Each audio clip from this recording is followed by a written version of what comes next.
अभी आपने नॉर्थ बंगाल की भी बात की, जहां से उनके स्टेट प्रेसिडेंट भी आते हैं बीजेपी की, तो 4 सीटें वहां की हैं, वहां देख लेते हैं। बीजेपी मजबूत है इस इलाके के अंदर।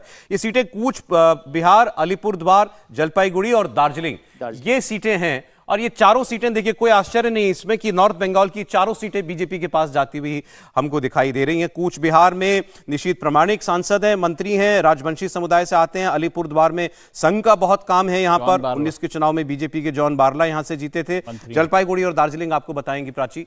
बिल्कुल, जलपाईगुड़ी की बात करें तो बीजेपी के जयंत कुमार रॉय ने 1,84,000 वोटों से इसे जीता था। और अगर आप दार्जिलिंग की बात करेंगे तो नॉर्थ बंगाल की प्रतिनिधि सीट है। यहां से बीजेपी के राजू बिस्ता सांसद हैं और यहां 17% दलित, 20% आदिवासी और 15% मुस्लिम वोटर हैं। लेकिन ये चारों सीटें, जैसा 19 में यहां भगवा की आंधी चली थी, ऐसा ही 24 में भी हो सकता है, यानी कि इन चुनावों में हो सकता है। और ये चारों की चारों सीटें भारतीय जनता पार्टी के खाते में जा सकती हैं। उत्तर बंगाल में 8 सीटें आती है लोकसभा की। 2014 में भारतीय जनता पार्टी सिर्फ दार्जिलिंग की सीट जीती थी, बाकी सारी सीटें हारी थी 2014 में। लेकिन सभी सीटों पर भारतीय जनता पार्टी 2014 में दूसरे नंबर पर रही थी। 2019 में भारतीय जनता पार्टी ने ऐसे 8 में से 7 सीटें जीती है। सिर्फ एक मालदा दक्षिण की एक सीट है जो भारतीय जनता पार्टी जीत नहीं पाई थी, बाकी सारी सीटें उत्तर बंगाल की भारतीय जनता पार्टी जीती थी।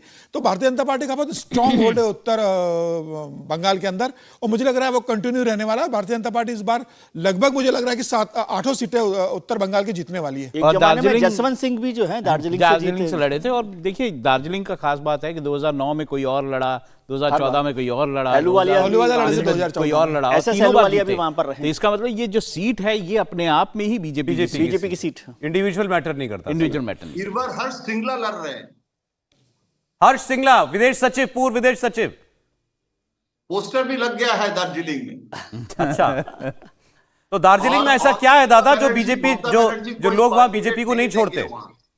TMC may not give any candidate for that. जो गोरखा का इशू है वो उससे बीजेपी अपने आप को कनेक्ट करती है। मेरे ख्याल जो काफी दिनों से जो उसकी मांग चली अलग गोरखा लैंड को लेके, जिसके लिए बीजेपी बहुत दिन से उसको बैक कर रही है।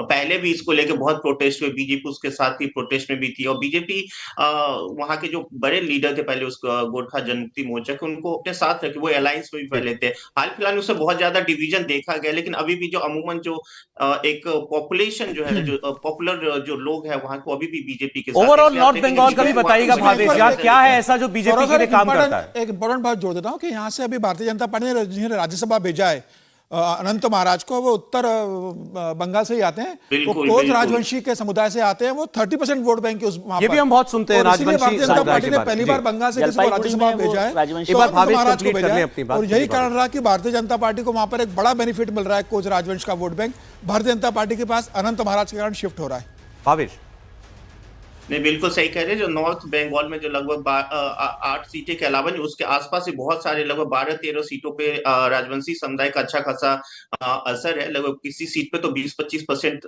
तक है, तो उस पे काफी ज्यादा असर है। और जब उनको राज्यसभा नॉमिनेट किया गया था तो बीजेपी के माइंड में यही था कि उस वोट को और कंसोलिडेट किया था।